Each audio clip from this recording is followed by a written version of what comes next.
Deixa na capa, por gentileza. Um minutinho para eu gravar. Beleza, pode seguir. Tá. Então, ó, a gente vai, desculpa, tá, irmãos, eu estou iniciando novamente só para quem não estava aqui, né?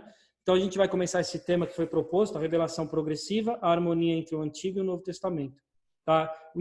A proposta do estudo é falar do desenvolvimento que é nítido ver na Bíblia. A gente vai ver juntos, você vai perceber isso, que Deus foi se revelando progressivamente ao longo da história, e essa história ele manda, a gente vai ver esses comandos de Deus que fosse registrado em escritos, que mais tarde viraram a Bíblia, né? Esses escritos, a coleção deles, desde o Antigo, depois o Novo, né? Então Deus fala para o povo dele conhecê-lo por meio dos escritos, já que elas não eram testemunhas, eles não estavam lá todos os fatos narrados. Então, por que ele faz isso? Porque era plano de Deus se revelar por meio da Bíblia, da palavra dele. Então é um meio que ele escolheu para se revelar ao longo da história. Então os atos históricos são uma coisa, o registro dos atos históricos estão na Bíblia, né? E as palavras que ele falou ao longo desde o início, né? De Gênesis, e a gente vai ver até antes de Gênesis, né? Toda a revelação de Deus. Então eu vou começar com essa escritura que ela resume, sintetiza tudo que a gente vai tentar alcançar no curso, né? É uma escritura que está lá em Hebreus, né? No primeiro capítulo, Hebreus começa de um modo maravilhoso, né? E ele fala assim: há muito tempo Deus falou muitas vezes e de várias maneiras aos nossos antepassados por meio dos profetas, mas nesses últimos dias falou-nos por meio do Filho. Então essa escritura sintetiza, né, esse movimento de Deus ir falando de várias maneiras, né, e os profetas registrando, né, tudo isso, e depois no ápice, né, no fim dos tempos, ele fala por meio de Jesus Cristo, que é o Filho. E a gente vai ver que é o ápice da revelação de Deus, né? Voltando um pouco aqui para a gente pensar, por que estudar um tema desse, né? Só tão teórico, parece tão, né? Mas para pensar algumas coisas, eu vou ler algumas coisas que a própria Bíblia fala sobre conhecimento, a importância do conhecimento bíblico, né? Quando a Bíblia se refere a conhecimento, sempre está ligado a conhecimento de Deus. Não é conhecimento acadêmico, não é conhecimento filosófico, não é ciência que o homem possa praticar, embora essas coisas Deus também valoriza, a gente vai ver. Mas principalmente quando a palavra conhecimento está na Bíblia, é conhecimento de Deus. E onde nós vamos ter contato com o conhecimento de Deus, se não na palavra dele, né? Então, aqui fala um exemplo, né, de como o povo hebreu e tudo a cultura deles valorizava o conhecimento, né? Não é bom ter zelo sem conhecimento, nem ser precipitado e perder o caminho. Então, assim, a gente tem uma devoção a Deus, né? Nós somos chamados a ser cristãos. E aí a gente tem toda uma devoção, uma série de práticas e atitudes que a gente pode, bom, isso vai agradar a Deus. Só que a Bíblia adverte, desde lá do Antigo Testamento, olha, é bom ter conhecimento para colocar em prática sua fé. O conhecimento deve basear a sua fé. Então, nós temos uma fé bíblica, nós não temos uma fé na fé, né? Que é uma confusão que se faz muitas vezes. A gente tem uma fé baseada na Bíblia, né? Então, tem que ter conhecimento da palavra de Deus para ter uma fé e uma prática de fé no dia a dia, em tudo que a gente faz, em cada coisa ligada a Deus, a gente tem um conhecimento que é a base, né? E o conhecimento a gente vai ver aquilo que Deus revela, né? Outra escritura importante sobre conhecimento. Irmãos, o desejo do meu coração e minha oração a Deus pelos israelitas é que eles sejam salvos. Posso testemunhar que eles têm zelo por Deus, mas seu zelo não se baseia no conhecimento, porque ignorando a justiça que vem de Deus e procurando estabelecer a sua própria, não se submeteram à justiça de Deus. Quer dizer, aqui a gente já tinha lido isso no culto, né? Para falar do curso, quer dizer, os israelitas são prova disso, né? Apesar de ter uma cultura de entender que o conhecimento de Deus era tudo, na prática, mesmo tendo tanto contato com a palavra de Deus, eles acabaram criando um modo de viver a fé que estava longe do jeito que Deus queria. E isso é um alerta para nós, né, irmãos? A gente lê a Bíblia, busca diariamente, participa de cultos, mas a Bíblia estava falando, existe um conhecimento que é o que Deus quer que a gente tenha. E ignorar a justiça que vem de Deus e procurar estabelecer a nossa, né, é não se submeter à justiça de Deus. Então a gente vai ler esse estudo para tentar entender que modo que Deus quer que a gente se relacione com Ele na Bíblia. Como que Ele foi se revelando, o que Ele quer que a gente conheça dele, que tipo de Deus adoramos, a natureza de Deus. Então, mais que tudo, irmãos, a minha proposta seria que você e eu saiamos com uma imagem melhor de Deus, maior, mais ampla. Claro que isso é uma busca pessoal pela fé, mas que essas escrituras que a gente vai ler te animem sobre tua relação com Deus, sua devoção a Deus particular, o modo como você olha a vida em qualquer assunto, né? Então, que a gente tenha esse conhecimento que leva à aprovação de Deus, né? Ao contrário do que o povo de Deus acabou tendo, né? Lá no Antigo Testamento. Aí outra escritura fala também, um outro motivo para a gente estudar um tema como esse, estejam sempre preparados para responder a qualquer pessoa que lhes pedir a razão da esperança que há em vocês. Contudo, façam isso com mansidão e respeito, conservando boa consciência. Então é interessante que a própria Bíblia fala, estejam preparados para responder. Né? Muita gente vai perguntar, cada vez mais, irmãos, não sei se vocês estão percebendo, a cultura, né? A gente vive uma cultura de rebelião, né? E tem se acentuado cada vez mais essa rebelião contra Deus. Então, tudo cada vez mais está fechando um cerco, no fundo, para falar contra Deus, né? E o primeiro ponto que a cultura, né, Satanás astutamente está fazendo é distorcendo o conceito de Bíblia, colocando em xeque a Bíblia. Então, mais que tudo, a gente vai ter que se tornar pessoas que conhecem a Bíblia e sabem mostrar Deus na Bíblia, de modo que as pessoas possam falar, puxa, agora estou começando a entender e crer. Então, também, nós vamos fazer um estudo pensando nas pessoas que a gente vai ajudar a tirar dúvidas, né? A mostrar por que nós cremos. Nós não cremos num mito, nós não cremos num livro, como muitos falam, um livro tão velho, como que ele pode revelar a Deus? Ele pode. O fato de ser tão antigo assim só mostra, né? E quem vive há tantos milênios, o povo de Deus experimenta o amor de Deus por meio da palavra dele. Isso é uma prova, é uma evidência, né? Então a gente vai poder usar isso, né? Cada vez mais como ajuda para aqueles que perguntarem sobre nossa fé. E último ponto, entre nós mesmos, irmãos, tem alguns que têm dúvida. É natural ter dúvida. Eu queria te encorajar a respeito das suas dúvidas. As dúvidas são boas, né? Nós não vivemos assim mitos, né, que a gente não pode, ou dogmas, eu tenho dúvida, eu estou pecado. Não, a dúvida é natural de alguém que está buscando Deus. Mas será que é isso? Será que é aquilo? Mas então por que? Então quando vem pensamentos na tua mente, ore a respeito, busque, mas a dúvida pode te levar para um nível maior de fé, né? Ela é um caminho para você se aproximar mais de Deus, né? Desde que você vá para a Bíblia e você vá para as fontes certas, né? Claro, se você procurar o conhecimento do mundo, né, que é ateu, né, muitas vezes, aí você vai se afastar de Deus, claro, né? Então vamos estudar juntos também, porque entre nós tem pessoas que têm dúvida, né? Eu sei de irmãos que expressam isso. Puxa, irmãos, eu tinha essas dúvidas, né? Por que o Deus do Antigo Testamento parece tão diferente do Deus do Novo? Parece outro Deus, né? Isso foi uma dúvida histórica da igreja, né? Depois a gente vai estudar juntos. Houve até heresias que surgiram, que dividiram a igreja, porque alguns pararam de aceitar o Antigo Testamento, porque a imagem que Deus mostra no Antigo, aparentemente é diferente do que a Nova. A gente vai ver que não, mas aparentemente é. Então, como solucionar essa tensão, né? Como harmonizar? Há uma harmonia entre o Antigo e o Novo, e a gente vai estudar isso, né? Então, tirar essas dúvidas, né? Então, já falei aqui dos módulos, só lendo rapidamente, a gente vai ver 5 módulos, né? E não hoje, né? Hoje a gente só vê o primeiro. O primeiro módulo é a revelação histórica de Deus pela Bíblia, tá? Então, como que a Bíblia registrou a revelação histórica de Deus, tá? Eu não vou ler esses 5 tópicos, a gente já leu. Na próxima aula eu leio novamente e confirmo, tá? Módulo 1, então, a revelação histórica de Deus pela Bíblia, tá? Então, como que a gente pode ter segurança? Até agora eu estou aqui falando, né? E li algumas escrituras, mas sobre o tema específico de revelação de Deus, como eu posso ter segurança que isso realmente aconteceu? Que a revelação foi histórica? Porque de onde que eu tirei essas ideias? Primeiro, eu queria fazer uma advertência, irmãos, que serve para qualquer tema bíblico. Qualquer tema bíblico que a gente tenha, a gente só pode olhar pela janela da Bíblia. Então, a Bíblia abre janelas para a gente tratar dos assuntos que são fundamentais para a fé. A Bíblia não trata de tudo no universo, é evidente. Deus não teria como também caber na Bíblia. Mas os temas fundamentais da fé, há janelas abertas, né? Na própria Bíblia, que a gente deve olhar pela Bíblia para tirar nossas dúvidas. Porque essa é a perspectiva que Deus autorizou. Deus deixa bem claro que a palavra de Deus é inspirada, é ela que ensina a verdade, é ela que corrige, é ela que anima, né? Então, é na Bíblia que a gente vai olhar a perspectiva né, o que a Bíblia fala sobre esse tema, né? Então, vamos partir dele. Para começar a falar desse tema, eu vou ler uma escritura, né? Então, por que é importante a gente ir para a própria Bíblia para começar qualquer assunto como esse que a gente vai começar agora? Olha só essa escritura que maravilhosa em Deuteronômio. Eu acho que é uma das escrituras mais bonitas da Bíblia, na minha opinião, assim, quando se fala de Deus, da revelação, do plano de Deus se revelar, né? E demonstra a consciência do povo, né?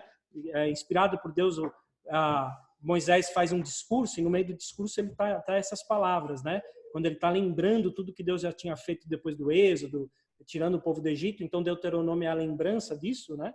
E ele escreve lá, as coisas encobertas, Deuteronômio 29:29. Tá aqui, ó, filho.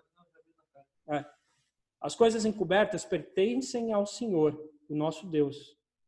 Mas as reveladas pertencem a nós e aos nossos filhos para sempre, para que sigamos as palavras desta lei. Olha que maravilhoso, né? Não sei se você consegue entender a dimensão. Moisés está olhando e falando, olha, tem muita coisa que está encoberta na nossa existência, né? A gente vive, às vezes, em agonia, pensando, mas, puxa, e isso e aquilo? Existe isso. Eles passavam por isso lá no deserto também, o povo. Ele fala, não há resposta, muitas vezes, para tudo.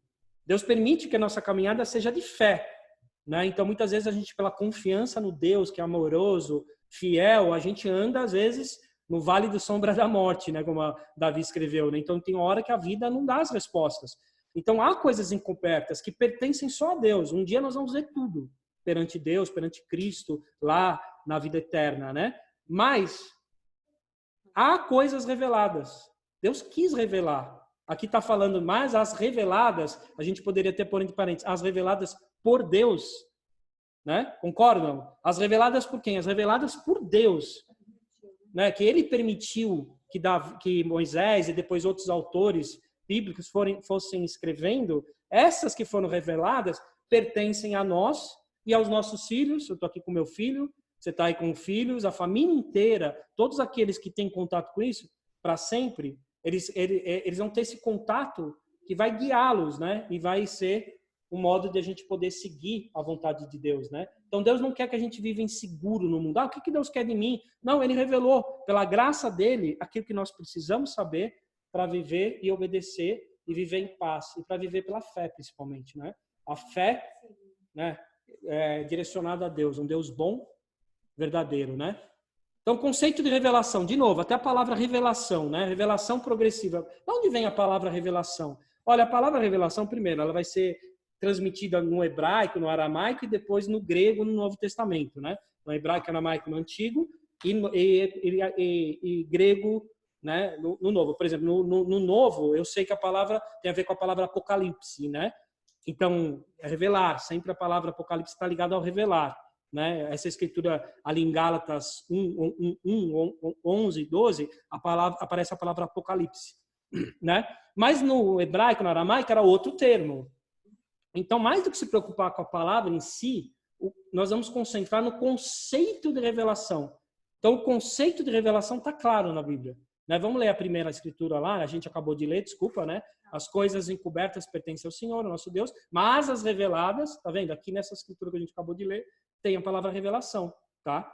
Né? Tem um conceito de revelação. Deus mostra, desvela, põe à tona aquilo que estava oculto, né? Coisas que estavam encobertas. O que está encoberto precisa ser revelado pela permissão de Deus, né? E aí, Gálatas 1 agora. Irmãos, quero que saibam que o evangelho por mim anunciado não é de origem humana. Não recebi de pessoa alguma, nem me foi ensinado. Pelo contrário, eu recebi de Jesus Cristo por revelação. Olha que maravilhoso. Paulo está declarando, olha, tudo que eu estou ensinando não foi aprendido. Eu não aprendi ali de outra pessoa que subiu um monte lá, ficou meditando e teve um insight, sabe, uma intuição sobre Deus. Não, ninguém me ensinou. O que eu aprendi diretamente de Jesus Cristo. Eu recebi dele como? Aí ele usa a palavra apocalipse, aí revelação. Foi uma revelação, foi algo extraordinário, tá? Sobrenatural. Né? A Bíblia é produto de uma revelação sobrenatural. Deus se comunicando diretamente com homens inspirados. Mais para frente a gente vai estudar o conceito de inspiração, né? A palavra, como surgiu isso também, mas é num outro módulo, tá? Mas homens receberam revelações e escreveram isso, registraram isso. Paulo ensinou por meio de palavras na oralidade e escreveu, registrou, inspirado por Cristo, né? Então ele selecionou, escreveu cartas, as cartas que ele escreveu para as igrejas, tudo isso estava sendo impelido pelo Espírito. Depois a gente vai ler uma escritura em Pedro que fala isso, e o Espírito estava registrando tudo, porque Deus quis se revelar. pela generosidade dele. Outra escritura ali interessante, Efésios 3:5. Esse mistério, ele está se referindo ao evangelho aqui também, tá? Esse mistério não foi dado a conhecer aos homens de outras gerações, mas agora foi revelado pelo Espírito aos santos apóstolos e profetas de Deus. Então, quer dizer, eu peguei uma escritura lá no Antigo, em que Moisés... Eu peguei uma escritura lá... Filho, aqui, ó. Só bateu. Lá no Antigo Testamento, tem Moisés falando sobre a revelação, né? O que estava oculto, encoberto. E aqui ele está falando também no Novo Testamento, os profetas ali no passado, os apóstolos agora, foi revelado, né? E também os profetas que estavam junto lá com os apóstolos, e eles estavam compondo tudo aquilo que seria mais tarde chamado de cânon do Novo Testamento, a Bíblia ao trecho da Bíblia do Novo Testamento. Então, aqui Paulo fala claramente do Espírito, né? O Espírito Santo inspirando, revelando, tá? Então, é isso que a gente tem que ter em mente. Esse não é um conceito humano, revelação está na própria Bíblia, tá? Fica claro, acho que para todo mundo isso, né? Vamos continuar. Então, por que Deus teve de se revelar? Você fala, então, peraí, por que Deus teve que, ao longo da história, fazer um movimento de se revelar? Parece óbvio essa pergunta, mas a gente precisa pensar nisso, né? Assim, por que Deus teve que se revelar, né? Primeiro, o primeiro motivo é um motivo, se a gente for humilde e parar para pensar em quem somos como seres humanos, carne e osso, um cérebro de uma dimensão específica, né? Com uma capacidade cerebral determinada pela biologia, por outros motivos, né? Por mais que a gente tenha uma capacidade fantástica, né? A gente faz tanta coisa, cria coisas maravilhosas, fomos à Lua, né? Ou fizemos coisas, né, espantosas na tecnologia, a gente está usando o computador agora e falando ao vivo, é impressionante isso. Mas a gente tem que admitir uma coisa, o ser humano tem limitações, principalmente quando se trata de falar do Criador dele. Por quê? Vamos pensar algumas escrituras juntos aí para meditar com a Bíblia, né? Não pela filosofia ou qualquer especulação humana, mas vamos usar a Bíblia aqui. Ó. Olha uma coisa que está registrada lá em Jó, que lindo, né? É só um versículo que é muito legal. Você consegue perscrutar os mistérios de Deus? Pode sondar os limites do Todo-Poderoso? Então foi uma pergunta, né, que um dos amigos fez, que é válida, né? Quem consegue perscrutar, tem um sentido na origem de você se curvar sobre algo, né? Tentar olhar fixamente, tentando no escuro ou numa coisa nublada, tentar entender, forçar a vista, né? Se esforçar para enxergar e entender algo. Você consegue entender os mistérios de Deus? Pode sondar os limites do Todo-Poderoso. Quais são os limites de Deus? Onde ele começa e onde ele termina? Né? É uma ótima meditação, né, para a gente começar esse estudo, né? Quem consegue fazer isso? Aí em 2 Crônicas, agora aqui o contexto Salomão acabou de inaugurar o templo, que era uma das 7 maravilhas do mundo, né, antigo, uma coisa linda, feita com uma madeira entalhada, com ouro forrando, era uma coisa maravilhosa, né? Há alguns registros da imagem do templo e gastaram muito tempo e houve homens habilitados pelo Espírito de Deus a talhar cada detalhe. Era uma coisa que quem olhasse ficava encantado. Aí, depois de tudo isso, ele olha para trás, está em oração, olhando para o templo, olhando para o povo, e aí ele faz uma meditação aqui que a Bíblia registrou, que é muito interessante. Mas será possível que Deus habite na terra com os homens? Os céus, mesmo os mais altos céus, não podem conter-te. Deus não cabe em nenhum lugar físico. Ele é maior do que toda a criação, né? Aí depois, muito menos esse templo que construir. Então, depois de fazer uma obra maravilhosa, ele mesmo questiona, como que o Senhor pode caber nesse lugar? Por mais lindo e belo, o Senhor é muito maior do que esse templo, infinitamente maior do que isso. Então, não dá para colocar Deus em algum lugar, numa caixinha. Mesmo os nossos conceitos de Deus podem se transformar em pequenas caixinhas, onde a gente fica encaixando Deus, achando que Deus se limita àquilo que eu penso dele.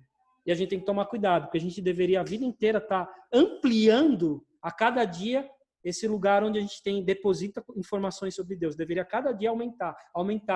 E, na verdade, irmãos, a vida eterna é conhecer Deus.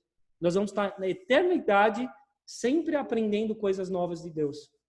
Porque quais são os limites dele? Né? Nem o céu cabe Deus.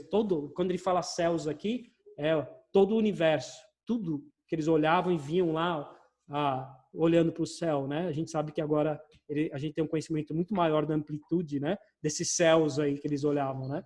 Último pensamento aqui, o penúltimo, né? Pois os meus pensamentos não são os pensamentos de vocês, nem os seus caminhos são os meus caminhos, declara o Senhor. Isso está lá em Isaías, Deus confrontando o homem. E ele fala uma coisa muito interessante. Os meus pensamentos não são os pensamentos de vocês. Imagina isso, irmãos. O que Deus pensa está muito além dos nossos pensamentos. Os planos dele eterno, o que ele pretende para a tua vida, para a minha vida, para toda a humanidade, para a eternidade, o que ele está preparando para nós. Né? Vai tão além do que a gente pode imaginar e pensar. Só para meditar, Paulo fala que ele teve uma visão do céu e não tinha como expressar em palavras o que ele viu.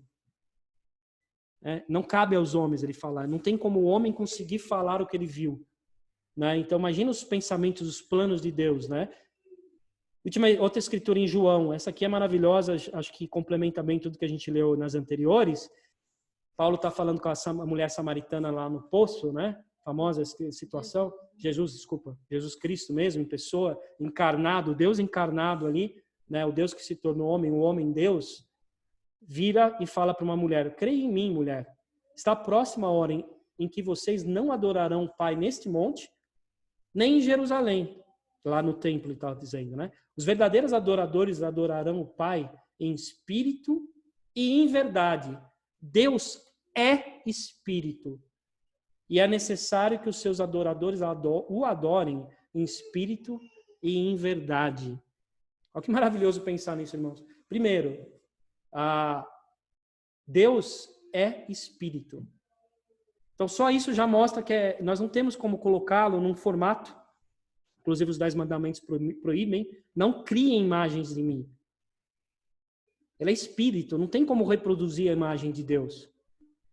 Depois a gente vai, claro, que na sua mente já está vindo assim, mas e Jesus? Sim, você está certo se você pensou isso. Mas em termos claros aqui, Jesus, na frente dela, estava apontando para Deus, e falando: olha, você precisa ter um conceito certo, porque a tendência dos judeus ao longo do tempo foi tentar dar formas a Deus, mesmo que inconscientemente.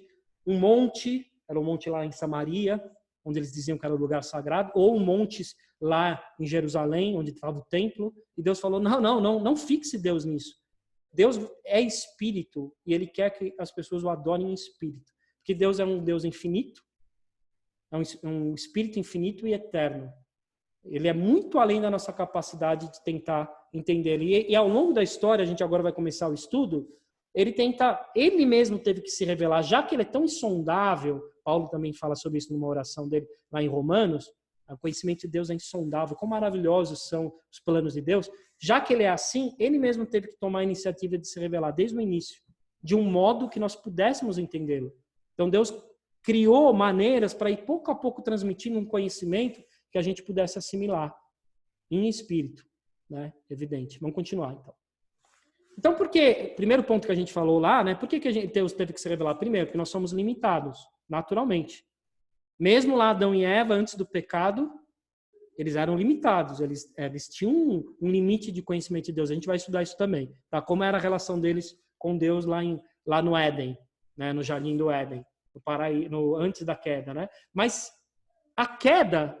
Então pense em nós agora, esquece Adão e Eva e pense em você hoje. Além da limitação natural que você tem, porque você é um ser de carne e osso, limitado por um cérebro de um tamanho determinado, com ligações determinadas e raciocínio que está preso a uma realidade aqui, né, condicionado a muitas coisas. Além disso, o pecado trouxe o quê? Algo pior ainda nessa história. Além da limitação natural, o homem distorceu as percepções dele depois do pecado.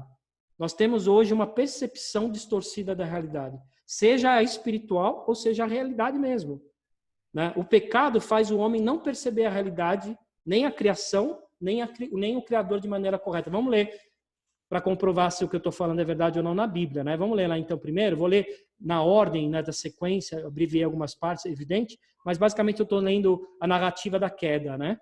Quando o homem pecou. Vamos perceber isso lá, como o homem perdeu a noção de quem é Deus e da realidade em si. Vamos lá. O Senhor Deus, então é Gênesis 2, 15, 17, né? O Senhor Deus colocou o homem no jardim do Éden para cuidar dele e cultivá-lo. E o Senhor Deus ordenou ao homem: coma livremente de qualquer árvore do jardim, mas não coma da árvore do conhecimento do bem e do mal, porque no dia em que dela comer, certamente você morrerá. Aí a gente sabe, né, vai passando aí, o homem vê a mulher sendo criada, ele participa da nomeação dos animais, ele está lá cultivando o jardim, ele está desfrutando da presença de Deus, a mulher também, e aí vem a tentação. O tentador vai, Satanás, e propõe, faz uma pergunta para ela sobre essa ordem específica, depois a gente vai estudar melhor esse diálogo, mas aí a mulher é colocada numa situação de tentação, né? E o marido estava do lado, fica suposto aqui nessa escritura, né? Os dois juntos, então foram tentados lá. Quando a mulher viu que a árvore parecia agradável ao paladar, era atraente aos olhos e, além disso, desejável para dela se obter discernimento, tomou do seu fruto, comeu e deu a seu marido, que comeu também. Os olhos dos dois se abriram e perceberam que estavam nus. Então juntaram folhas de figueira para cobrir-se. E depois termina lá a narrativa no final do capítulo. Por isso o Senhor Deus os mandou embora do jardim do Éden.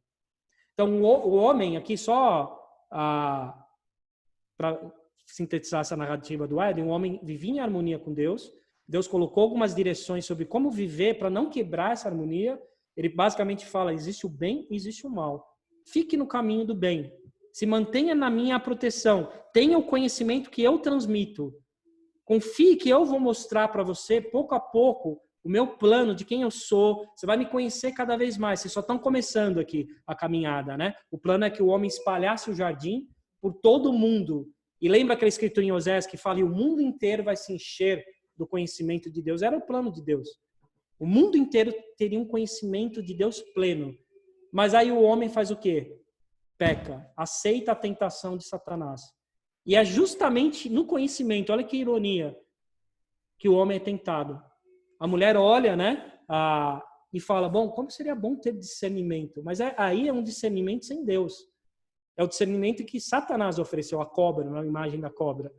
Como seria bom? Ela é tentada a ter um conhecimento que não dependia de Deus.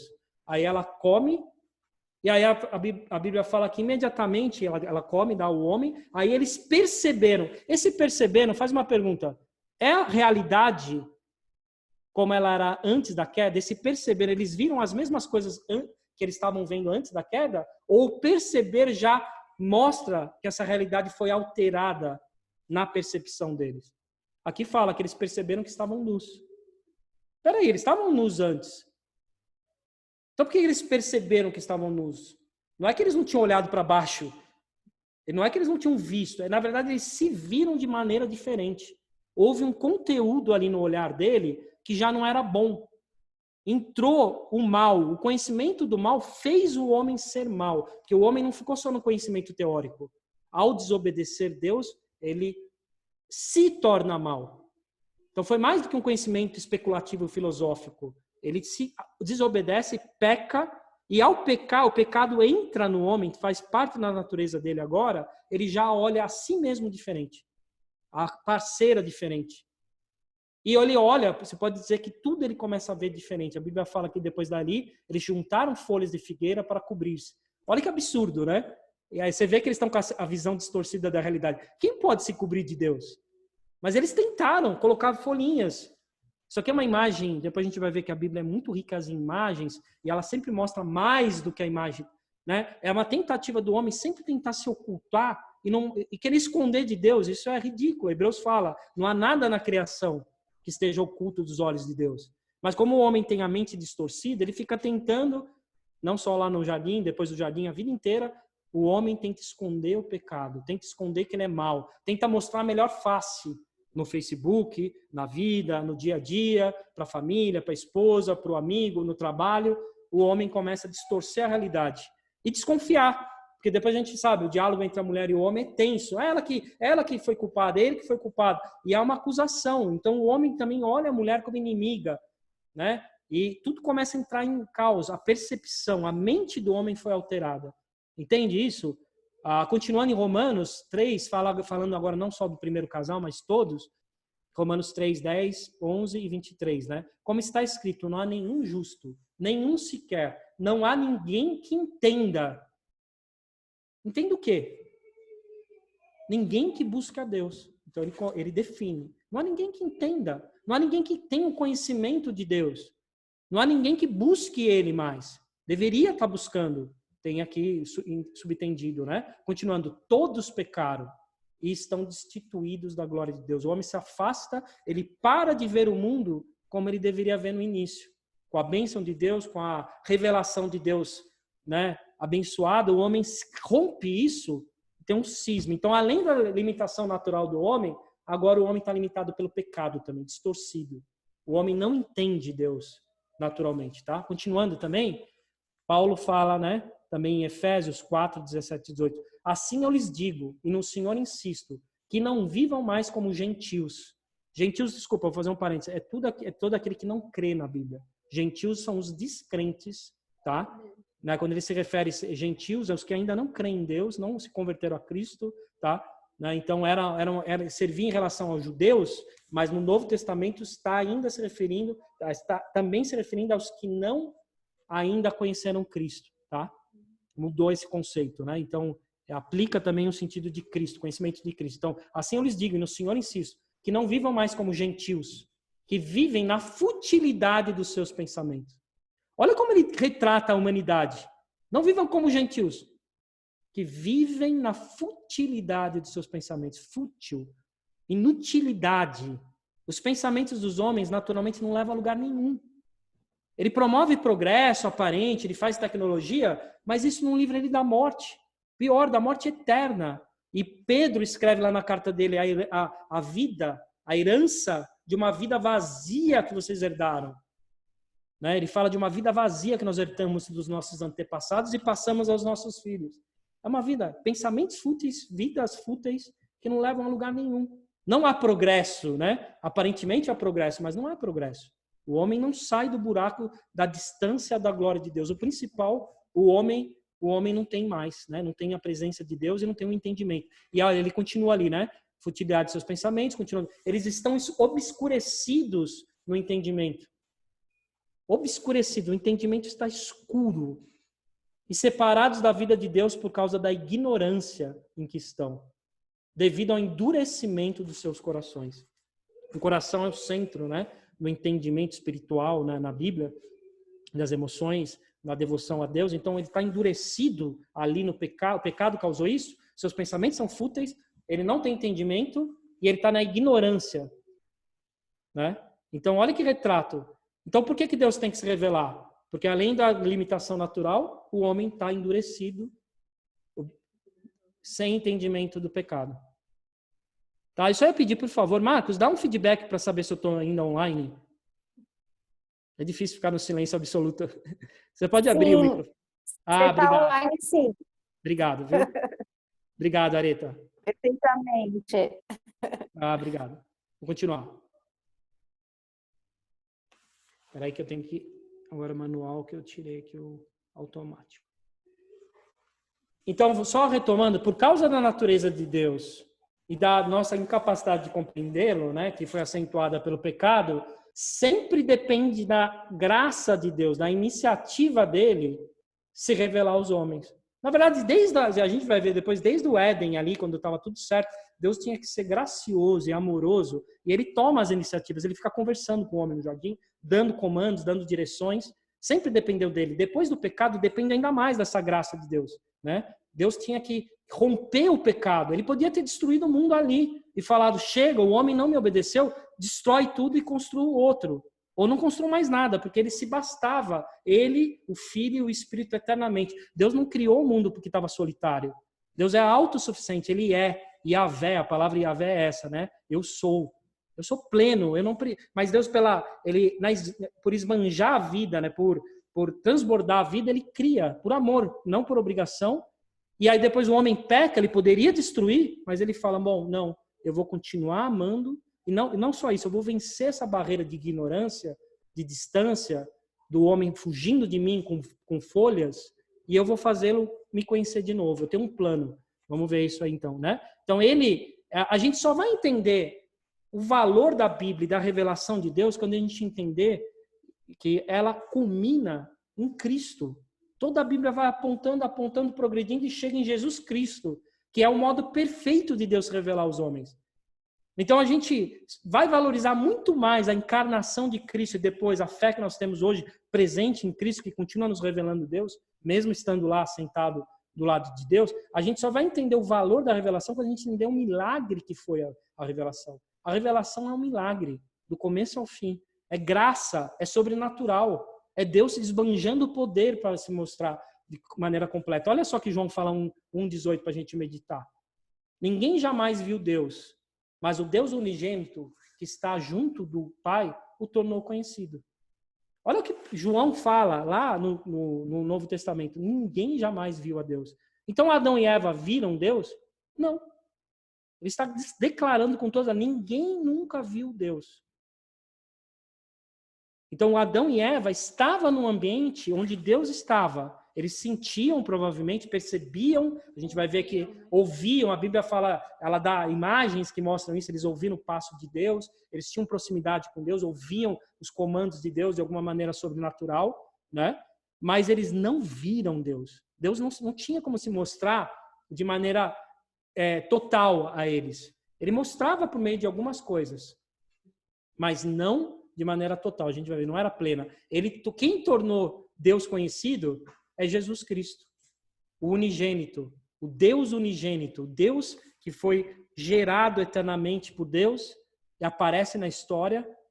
Ele está lá na história mostrando agora, em carne e osso, e depois disso, depois que ele vai embora, continua pelo Espírito nos revelando Deus. Através da Bíblia e no futuro, na vida eterna, a gente vai ficar vendo Deus por meio de Cristo, eternamente. Então isso é um plano maravilhoso. Eu quero começar o estudo sobre revelação já dando o último capítulo. Desculpa, tá? O spoiler. Eu não posso não fazer isso, porque senão a gente começa a ler a Bíblia de maneira aleatória. E a Bíblia é um plano em que começa com os atos de Deus, as palavras de Deus lá em Gênesis, mas continua e vai por Jesus até a eternidade.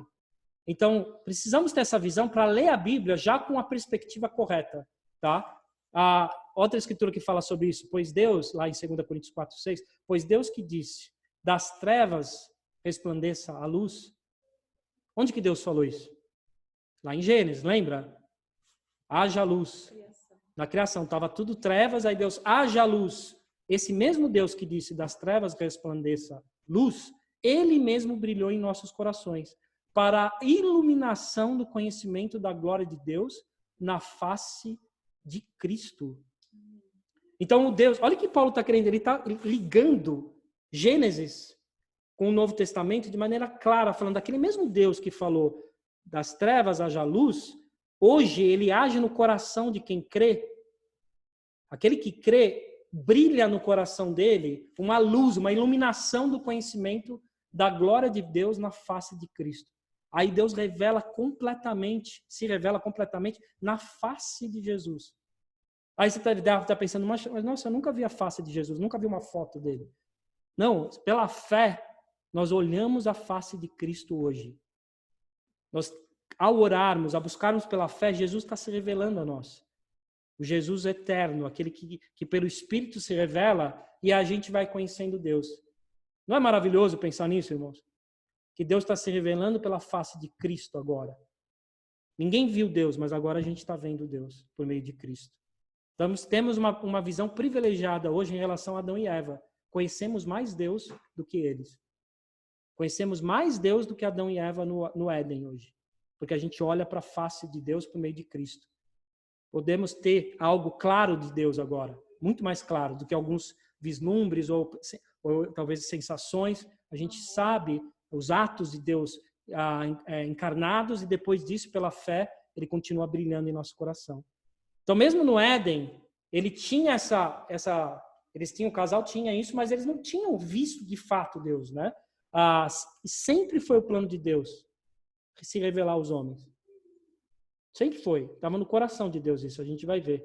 Então, Jesus é o ponto máximo dessa revelação, na história da revelação progressiva. E ela se estende desde Gênesis, na verdade a gente vai ver no próximo slide, antes de Gênesis, até o Apocalipse e depois do Apocalipse, tá? Então, um próximo ponto que a gente vai ver é a revelação de Deus antes da queda, tá? Então a gente falou por que Deus teve que se revelar. Agora a gente vai começar a fatiar a história, pensando assim, houve um tempo da história antes da queda, teve um tempo depois da queda. Então a gente vai ver como era antes a revelação antes da queda. Faltou um slide aqui.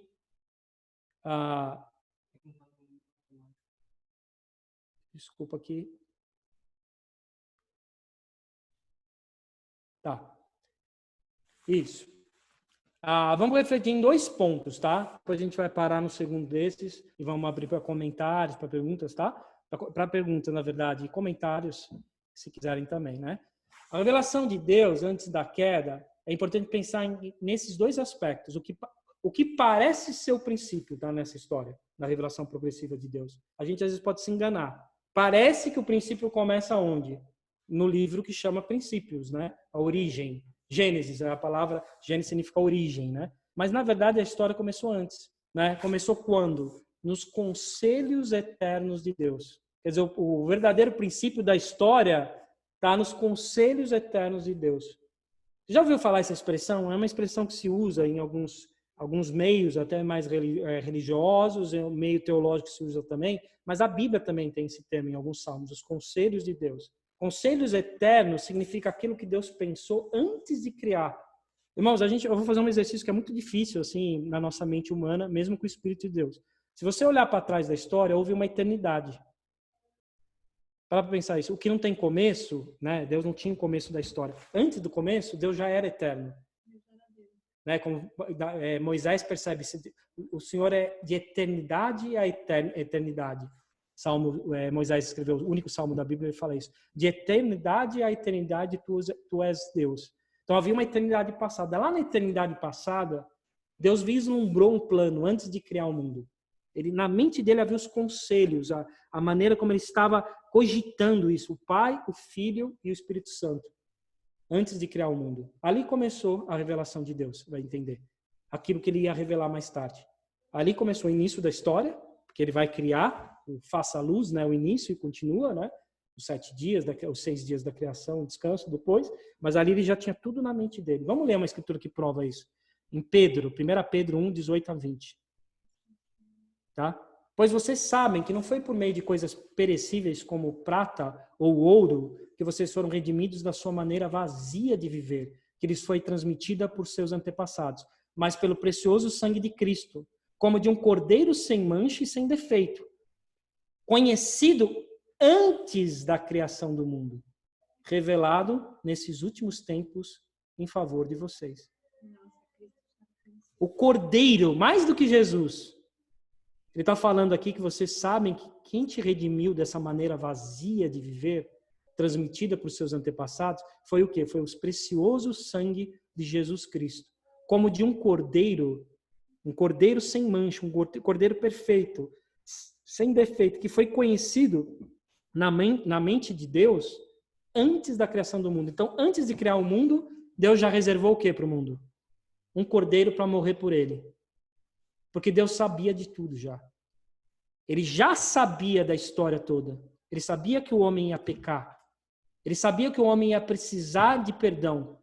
Então ele cria Adão e Eva e pelo pré-conhecimento dele perfeito, ele fala, eu já tenho preparado a solução. O cordeiro sem defeito e sem mancha, revelado agora em favor de vocês. Então na perspectiva de Pedro, ele está falando, olha, antes de tudo, Deus já tinha pensado e agora ele está revelando para nós o plano eterno dele. Né? E olha só como Deus já tinha, só um vislumbre de que Deus transparece logo no primeiro diálogo ali, nos primeiros registros da voz de Deus depois da queda, ele demonstra esse plano, né? Um vislumbre, né? Uma imagem, né? A pequena luz do que ele ia fazer no futuro. Ele fala para a mulher, né? Em relação à cobra, que tentou ela. Porém, desculpa, ele fala isso para Satanás, a cobra. Porém, inimizade entre você e a mulher, entre sua descendência e o descendente dela. Este lhe ferirá a cabeça e você lhe ferirá o calcanhar. Então, o homem peca, a mulher peca, mas quando ele fala com o homem, a gente sabe que ele dá uma sentença para a mulher e ele dá uma sentença para a cobra. E na sentença da cobra, além de ela ter que rastejar e comer poeira e ser maldita entre as criaturas, Satanás é amaldiçoado, além disso ele fala, eu já anuncio para você o quê? O meu plano. Eu tenho um plano. Eu vou pôr inimizade entre o descendente. Na hora que ele olhou para a situação, ele já estava olhando para quem? Para Jesus Cristo. O descendente vai vir na hora certa e ele vai ferir a cabeça sua da cobra na cruz. E você vai morder o calcanhar dele. Porque ele vai ser ferido, ele vai ser morto. Mas ele vai ressuscitar. Não é um ferimento definitivo. Então, olha o plano, os conselhos eternos de Deus na mente que Pedro fala, que já estava na mente de Deus. Aqui ele dá um vislumbre, ele prova que Deus já tinha um plano, né, na mente dele. Então, considerações antes da gente continuar nosso estudo e para a próxima aula já. Então, a revelação de Deus progressiva de Deus na história, é um processo sincronizado com o quê? Com o desenrolar do plano de salvação. Você não pode separar os dois. Deus se revela por meio do plano da salvação dele. Deus já começa mostrando as intenções de salvar, desde o início. Ele já mostra um desejo de amar o homem sobrenatural, muito além do que era esperado pela uma lógica só de justiça estrita. É justiça e graça desde o começo. Então, na mente de Deus já estava esse plano. E ele se revela. Então, quer dizer, Deus ele não vai se revelando no meio de um monte de acidentes de percurso. Então, o homem criou, ai meu Deus, ele pecou. Um Deus desse não merece adoração, se Deus fosse assim. Então, Deus criou, e aí ele, o homem pecou, o que eu faço agora? Já sei, eu tenho que encontrar alguém. Peraí, vou mandar meu filho. Vai lá, filho, resolve o problema. Não foi isso. Antes de criar, ele já tinha uma disposição. O filho já sabia que um dia ele encarnaria e cumpriria o papel. E ele já estava disposto, desde o início, participando da criação ali, e já sabendo que ia morrer pela criação, principalmente pelos homens, né? Então não é uma sequência caótica de fatos, né? Deus não é pego de surpresa, nunca, pelos erros humanos. Deus já sabe, de antemão, né? O livro de Apocalipse mostra isso também maravilhosamente, claro, no final, né? Tudo já está na mão de Deus. E aí depois também é importante a gente saber que a revelação de Deus está vinculada à soberania. A palavra soberania está ligada a rei, né? O rei era soberano, né? Tinha pleno poder. Mas o pleno poder de Deus é literal. Ele tem pleno poder sobre a história. Nada foge ao controle de Deus. Nada surpreende ele. O que aconteceu e Deus permitiu registrar na Bíblia era aquilo que ele queria que acontecesse. De algum modo misterioso, é como o povo de Deus fala, uma escritura que mostra isso de modo maravilhoso, só para citar. José é preso e colocado pelos irmãos dele numa cova lá, né, traído, vai parar, passa tudo aquilo que ele passa, traição e tal, e depois lá no final ele fala isso, tudo isso me aconteceu para o bem de vocês, para que eu pudesse estar aqui agora e salvá-los da fome, que vocês iam morrer de fome. Então Deus já tinha dado um sonho para ele, em que os irmãos adorariam ele como soberano, porque foi o que aconteceu, eles caem de joelho na frente do faraó, né, e do administrador, quer dizer. Então, Deus já tinha traçado. Tudo era plano de Deus, né? Então, é só um vislumbre que a gente pensar nisso. Deus não perde o controle, ele é soberano. Então, ele sempre fez parte do plano dele ao longo da história, que ele revelaria o amor dele perfeito no Cordeiro sem mancha e sem defeito, que a gente leu na Escritura de Pedro. Né? E por ele nós seríamos redimidos, e aí nós entenderíamos muito mais o amor de Deus. Porque nós não só adoramos um Deus criador, nós adoramos um Deus redentor. A gente entende que Deus que criou já estava preparado para redimir, para curar, para salvar. Quanto ele merece a nossa adoração, um Deus assim? A imagem de Deus é muito ampliada quando a gente entende assim, né? Então, com base nesse plano de Deus, né? A gente entende que o ápice é Jesus Cristo. Olha lá o que Colossenses fala, Colossenses 1, 15 a 17. Ele é a imagem do Deus invisível, o primogênito de toda a criação. Pois nele foram criadas todas as coisas no céu e na terra, as visíveis e as invisíveis, sejam tronos ou soberanias, poderes ou autoridades. Todas as coisas foram criadas por ele e para ele. Ele é antes de todas as coisas e nele tudo subsiste. Então, essa quase um hino que Paulo está escrevendo aqui, alguns dizem que é um trecho de um hino que era cantado na igreja também, ele está falando tudo isso, é um louvor a Deus, falando, olha, Jesus é a plena revelação de tudo que ele sempre quis mostrar. É o plano de Deus se revelando, né? E era isso que Deus queria, né? Tem essa imagem perfeita de Deus em Jesus. Eu gosto desse trecho de um livro, né? Que é muito bom, assim, uma tradução é: se pudéssemos imaginar Deus traçando os planos para o universo antes de o criar, e se pudéssemos examinar esses planos, não veríamos Adão e Eva no Jardim do Éden. Se a gente pudesse ver Deus lá no comecinho, pensando, projetando, a gente não olharia pelos olhos dele Adão e Eva. A gente já viria quem? Mas sim Jesus Cristo no Evangelho. Na mente dele, enquanto ele já estava pensando em Adão e Eva, num segundo plano, muito mais destacado, já estava Jesus Cristo na mente de Deus. Então, portanto, é partindo dessa perspectiva que a gente vai começar a estudar ao longo da história a revelação de Deus. Né? Então, para a gente começar nas cenas iniciais lá do Gênesis, a gente já tem que ter em mente Jesus Cristo. Senão a gente lê Gênesis de maneira superficial, sem ver o verdadeiro plano que estava na mente. Então, no próximo aula, a gente começa isso aí, a revelação de Deus que se iniciou antes da queda. Tá? A gente viu antes da criação, né, um pouco agora, né, os planos de Deus antes da criação, e vamos falar um pouco mais sobre antes da queda. Como que era a relação de Adão e Eva com o Criador ali no Éden? Depois o próximo passo seria depois da queda, e o que a gente tira disso na importância da Bíblia para as nossas vidas, quanto ela é preciosa para a gente ter a imagem correta de Deus. Então é isso, irmãos. Eu sei que eu até me estendi mais que eu devia, e a gente vai abrir eu tinha pensado 1h30, né, de aula, então eu vou tirar agora a apresentação, e aí vocês podem fazer perguntas. E vamos começar com as perguntas, porque geralmente as perguntas podem... estão frescas as perguntas e... Se é que tem também, irmãos, às vezes não tem, né? Então pode abrir o microfone, sinaliza aí, abre a câmera, por favor. Abrem as câmeras para eu poder saber que você